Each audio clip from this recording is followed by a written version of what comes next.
The way we create value in today's organizations has changed dramatically over the last couple of years. We have left the large factories behind where loads of people were doing the same thing day in and day out, and where the most important part for the leader was to basically organize these people. Today, we work in a large group of specialists who need to exchange knowledge with each other to be able to create value and innovation for the organizations that they work for. And for this reason, the role of the leader has changed. Today, the most important task for the leader is basically to help the team be self-navigating. And for this reason, in this episode, we will argue that the most important role of the leader is to continuously clarify the purpose and goals for the team, especially when the task is complex and has contradictory goals. To lead and facilitate the process of knowledge sharing, which is much harder than it sounds most often. Yep. To lead the decision processes and to act as a focal point for the team when the team is in what we call action mode as opposed to reflective mode.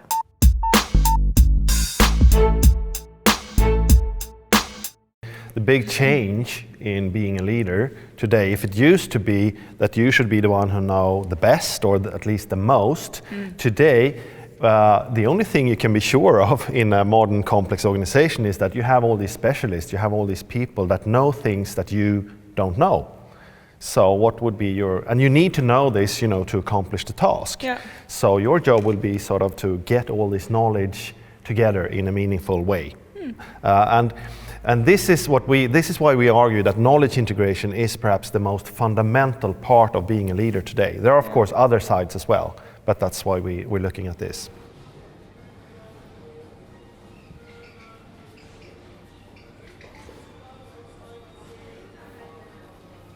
Does that only mean to make sure that people are being heard and are being listened to?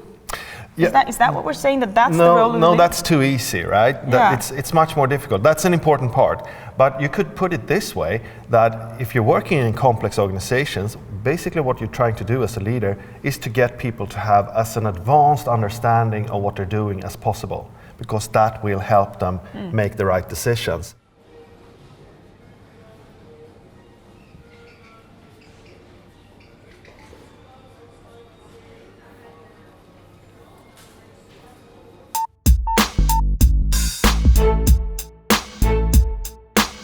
So, okay, what you were saying, you wanted to talk about what should the leader be doing? Yeah. And the number one thing will be to clarify and come back to the purpose of why you're doing things at all. And the reason this is so important for teams today is because we do very complex things. It means we have lots of objectives that are relevant at the same time. And often some of these objectives are even contradictory. Yeah.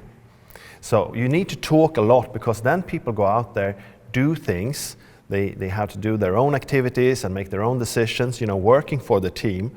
And they need to make all these judgment calls, right? So that's when they go back and listen to the purpose and the objective that has been stated. Yeah. Exactly. So that's number one. Yeah. And the second one is basically about leading and facilitating the process of knowledge sharing.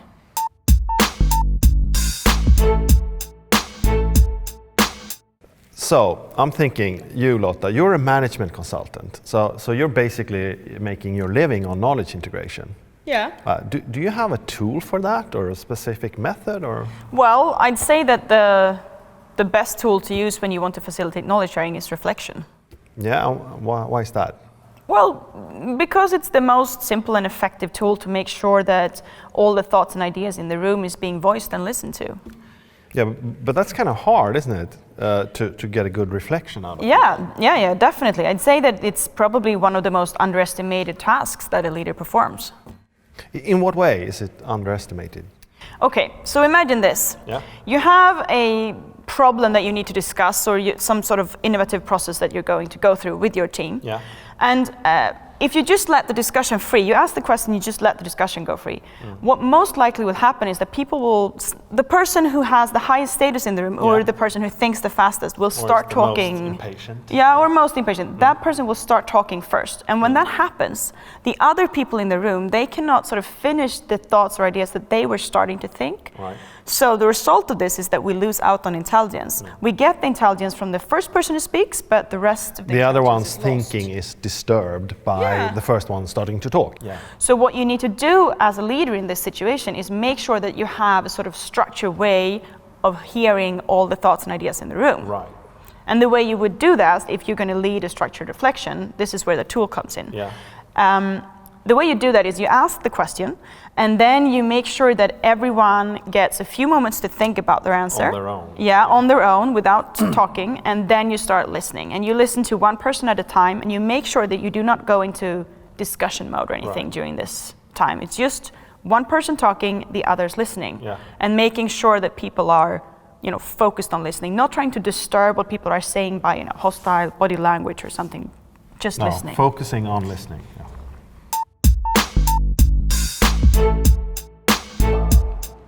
Right, Lotta, that was good about reflection, but there is one thing I would like to add to that. Okay, what's that? Well, it's this: if you ask people to reflect, you need to, frame what they're supposed to reflect or think about, right? And this is really important, because if you think about it, you can't make it too wide, because then people will, think about lots of things that aren't perhaps that relevant. But you can't make it too narrow either, because then you risk cutting off good thoughts, important things. So this is actually really difficult to find the right level. But I would also like to emphasize, though, that it's also so important. Often this is where the battle is won.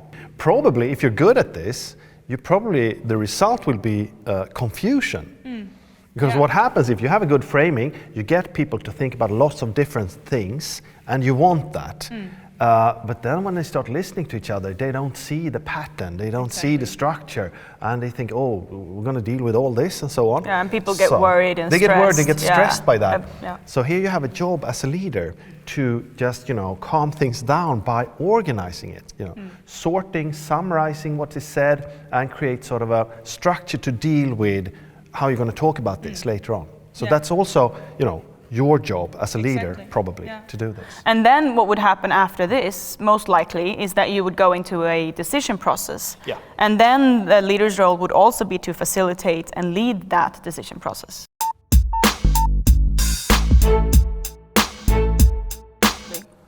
And then I'd like to move into the last thing that we wanted to discuss today, what happens basically after the reflection has been made and the decisions has been made. Because the team will then be in a state where the individuals are going to act on their own. They need to make their own decisions, and they're in this acting mode that we have been talking about. And what they need when they're in that sort of part of the process is to have a focal point that they can go back to. And it's the leader's responsibility to be that focal point, so that they can always return to the team. Okay, so what we've been trying to do in this episode is to give you an idea of what are the fundamental things a leader needs to do to ensure a good knowledge integration in a team, so that the team members' knowledge become accessible to the other team members and get to the best use, right? And what we're saying is that, first of all, continuously clarify the team's purpose.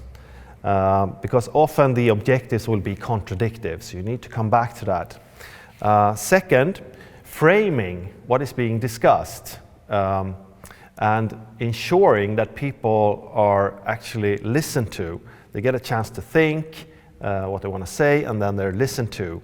And after that, you need to sort and summarize things to organize what has been said.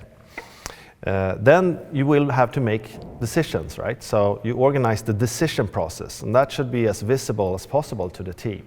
And finally, when all this is made, people know what to do.